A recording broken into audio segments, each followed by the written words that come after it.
Have you ever noticed how difficult it has become to simply sit with your own mind? Many of us wake up tired before the day has even begun. Not because we worked all night, not because we ran a marathon, but because our minds never truly stopped moving. The alarm rings. Before our feet touch the floor, our attention already belongs to something else. A notification, a message, an email, a headline, a video, a problem waiting to be solved, a future waiting to be controlled. And without realizing it, we begin the day already carrying a burden. Not a physical burden, an invisible one, the burden of fragmented attention. By the end of the day, many people feel exhausted.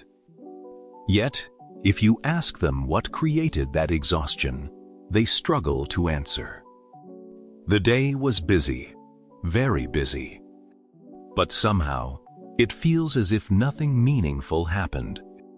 The hours disappeared, the energy disappeared, the attention disappeared, and perhaps that is exactly the problem. We live in a world that talks constantly about time management. But maybe time was never the real issue. Maybe attention is. Because time and attention are not the same thing. You can spend an hour doing something. But if your attention is scattered across 10 different places, did you truly experience that hour? Did you truly live it? Or did you simply pass through it? This is one of the hidden tragedies of modern life. Many people are physically present everywhere and mentally absent everywhere. At dinner, they think about work. At work, they think about messages. During conversations, they think about what they will say next. While watching a movie, they check their phone. While reading a book, they think about something they forgot to do yesterday. The body remains in one place. The mind lives somewhere else. And slowly, this becomes normal. But normal is not always healthy. For most of human history, attention moved slowly. People had long periods of silence, long periods of focus, long periods of boredom. And boredom was not viewed as an enemy. It was simply part of life. Today, boredom has become almost unbearable. The moment silence appears, we reach for stimulation. The moment uncertainty appears, we search for information. The moment discomfort appears, we look for distraction. Something inside us has become afraid of empty space. Yet empty space was once where reflection happened. It was where imagination happened. It was where self-discovery happened. Some of the most important insights in human history were born in moments of stillness, not in moments of endless stimulation. The hours disappeared, the energy disappeared, the attention disappeared, and perhaps that is exactly the problem. Psychologists often describe attention as a cognitive resource, but attention is much more than that. Attention is where your life happens. Whatever repeatedly receives your attention eventually shapes your reality. What you focus on becomes your experience. Your experiences become your memories. Your memories become your story. And your story becomes your identity. This is why distraction is not simply a productivity problem. It is an identity problem. Because identity is built where attention repeatedly goes, many people believe they are multitasking. But the brain is rarely doing multiple things at once. Instead, it rapidly switches. Task after task, thought after thought, notification after notification, and every switch comes with a cost.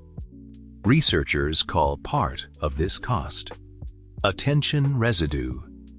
When you move from one task to another, a portion of your attention remains behind. Part of your mind is still thinking about the previous task. The result is subtle but powerful. You never fully arrive. You are always partially somewhere else. And this partial presence creates a hidden form of exhaustion. The body may be resting, but the mind is constantly changing gears.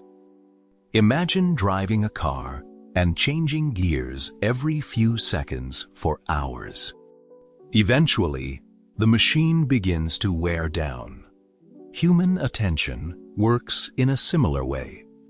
The brain was designed for periods of sustained focus, not endless interruption. This constant switching affects more than work. It affects relationships. Think about the last meaningful conversation you had.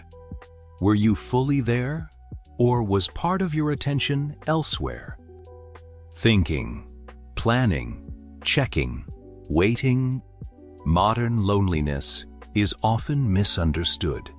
People assume loneliness means being alone. But many lonely people are surrounded by others. The deeper problem is absence. People feel lonely when they are not truly seen, when they are not truly heard, when attention never fully arrives. A child may be speaking to a parent whose eyes are on a screen. A partner may be talking while the other person is mentally somewhere else. Two friends may sit together while both scroll through separate worlds. The relationship exists, but presence does not. And relationships cannot survive on physical proximity alone. They require attention. Presence has become one of the rarest gifts we can offer another human being, and perhaps one of the most valuable. There is another hidden cost: comparison. For most of history, people compared themselves to a small circle. Family, neighbors, friends. Today, we compare ourselves to thousands of people every day.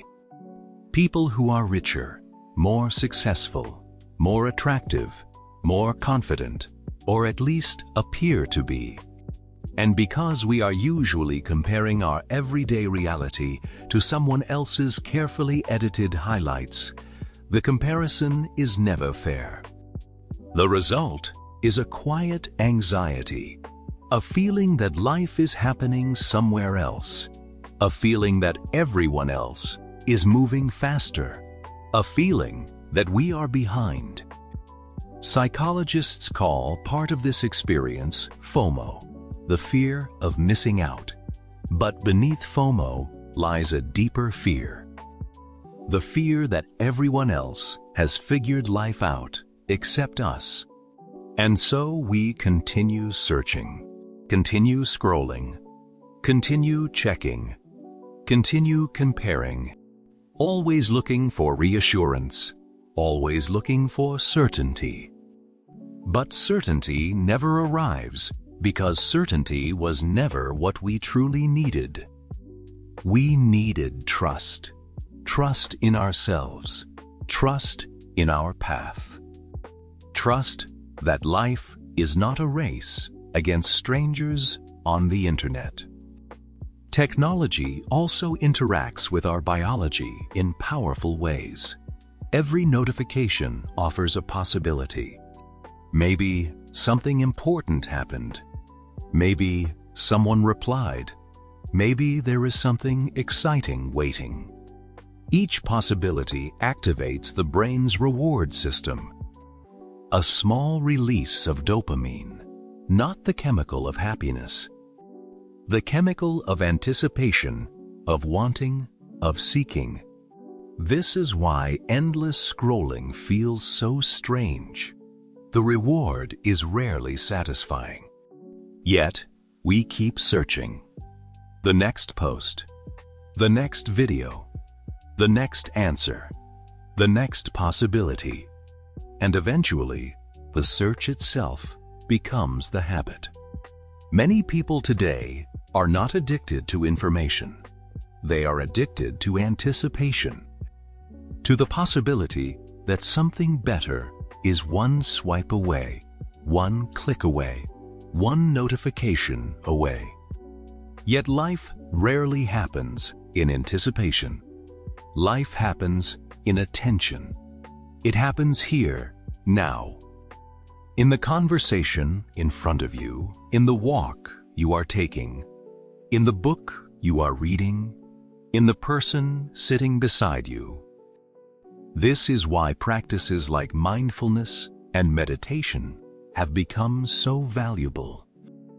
Not because they remove thoughts, not because they create perfect peace, but because they train attention. Meditation is the practice of noticing when the mind wanders and gently bringing it back again and again. Every return strengthens something, not control, awareness. And awareness changes everything, because you cannot change what you do not notice. You cannot reclaim attention you are unaware of losing. Focus is not the ability to never become distracted. Focus is the ability to return. The same is true in life. Growth is not never getting lost. Growth is learning how to come back. Perhaps the solution is not to eliminate every distraction. That is impossible. Perhaps the solution is simpler. To reclaim ownership of your attention, to create moments of intentional presence. A walk without your phone, a conversation without interruptions, a meal without a screen. 10 minutes of silence, one task completed before starting another. Small actions, simple actions, but powerful ones. Because every act of attention is an act of returning. Returning to yourself, returning to reality, returning to the people you love. Returning to a life that is actually being lived, rather than constantly interrupted. At the end of your life, you will not remember every notification. You will not remember every email. You will not remember every headline. But you will remember moments, conversations, experiences, people, places. The moments that received your full attention. Because attention is where life becomes memory, and memory becomes meaning. Maybe the question is not whether something is capturing your attention. The question is whether it deserves a piece of your life.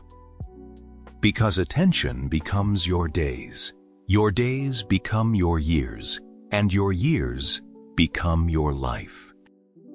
The hidden cost of constant distraction is not simply lost productivity, it is the gradual loss of presence. And perhaps the path back begins with a simple decision: to be here, fully, for one moment at a time.